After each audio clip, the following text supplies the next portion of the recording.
And welcome back to episode 14. Hard to believe that we're now 2 weeks into this series, the Quiet Man series.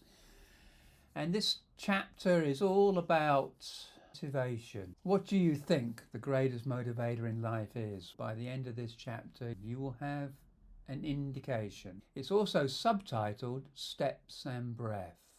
So where was I in 1987? So I was still an Englishman in St. Louis, and I was studying again. I was doing a master's at Washington University, St. Louis, in international affairs. Some friends quipped to me, "I don't know why you need a master's in that, Neil. You've been pretty good at doing that your whole life." And on that course was this young American girl who, I have to say, completely knocked my socks off. Very smart, very beautiful, and she liked me. Absolutely amazing. She'd actually gone to university when she was 16, so she was definitely ahead of the curve. And she was in a hurry. It was a whirlwind for sure. We met just before I was going off to New York, and I actually qualified for Boston the following spring. Having met Lisa, I had some decisions to make. I'd invited Jane over from Brunei. I was still seeing Sandy. And there was another thing which is probably best talked about a little bit further on in this story. And so I had some decisions to make, and I wasn't very popular because Jane had made her flight arrangements, and Sandy, well, she actually took it quite well. I think she pretty much knew that the path had come to an end. So the decks were cleared and Boston approached. I am in Boston.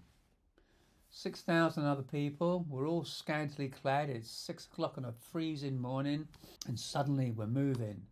Slowly but surely we get into our stride. Now, I'd gone there with 3 other guys from the 620 Club. My friend Gary was there, who was a big ultra marathoner, and there was 2 other chaps that were running it as well. We got into our stride, and after about 6 miles, we really knew we were cooking. And I kept looking at my watch going, this is going to be great. I'm really on course here.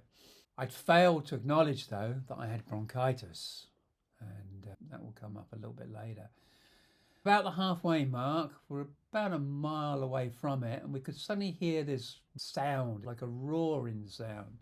And it got louder and louder. And then we turned this corner, and all the girls from Wellesley College were out there, all the sorority girls cheering us on. And boy, was it a cheer.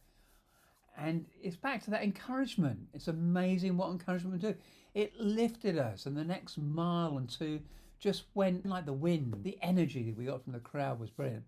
20 miles into the Boston Marathon, there's something called Heartbreak Hill, and it's called Heartbreak Hill for a reason, because it comes at exactly the wrong moment when you just want to lay down and give up. But in actual fact, I loved it. I passed 50 runners going up Heartbreak Hill, and I've always said a marathon is actually just a 20-mile warm-up with a 10k race at the end. I crossed the finish line in 2:48, and it should have been 2:35, but that's because I had bronchitis. As I crossed the finish line, the question in my mind was, how on earth have I done this? This skinny little asthmatic kid had just finished the greatest marathon in the world in a pretty respectable time, I can tell you. How had I done it? I'd done it through discipline. I'd done it through attitude. I'd done it through willpower. But what had really got me over the finish line? It was my love of running. Every time I got up and went out on that training run, I just loved what running did for me. I loved how it made me feel. I loved the camaraderie, the track workouts, the interval training, the camaraderie around the 620 Club, getting up at 6:20 and then going down to Forest Park and running around Forest Park with the 620 Club. It really, really was the love of the whole thing that got me through. So there's the lesson. Love. The greatest motivator of all, love. Love what you do and you will succeed. I've also said at the beginning that this was subtitled Steps and Breaths, Because the other reason I managed to accomplish that marathon was I hadn't missed one of the steps, either in training or in the race itself. And I hadn't missed one of the breaths. And there were only 4,192 of those. It makes running a marathon very manageable when you know exactly what you're in for and you've conditioned yourself to do it.